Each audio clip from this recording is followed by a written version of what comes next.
I'm Chief Meteorologist Anthony Farnell for Global Online, your winter forecast. Let's get right to the details. So far, it's been rather mild for the month of November, and the jet stream has actually been a little bit further north than usual. High pressure, sunshine, really perfect conditions. What's going to change? Well, we have some big changes coming up already by the end of November.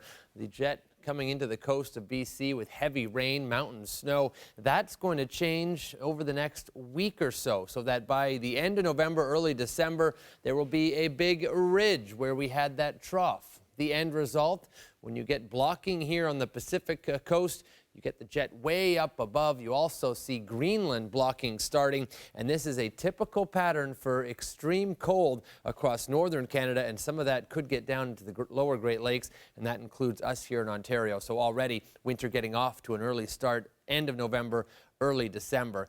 What about after that? What about the next several months? Well, let's first take a look at a couple of conditions that go into our winter forecast. Obviously, the fact that the Great Lakes are not frozen and that the temperatures are a little bit above seasonal plays in, because as that cold comes for early December, lake effect snow is going to be a big problem in some of those typical lake belt areas. We also see very mild temperatures of the water off the east coast, 2 to 3 degrees above normal.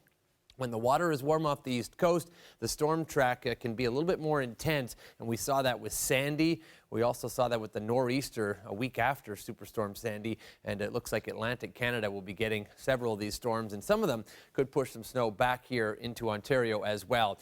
El Nino, more like La Nada. There's not much going on right now above or below normal temperature-wise in the equatorial Pacific. We are expecting, though, a weak, and I do mean weak, El Nino for the winter season, and that could lead to actually colder than normal temperatures. If it was a strong El Nino, that's when you would see the jet much further north. But this is our setup for the winter, and it does look chilly, below seasonal for much of southern Canada, and that includes the lower Great Lakes and Toronto. There will be blocking up towards the north, so Quebec and the Maritimes will remain mild, and it does look like the storm track favors lots of little snowfall amounts, clippers, 5 to 10, maybe 15 centimeters. So a chilly winter ahead, below normal precipitation.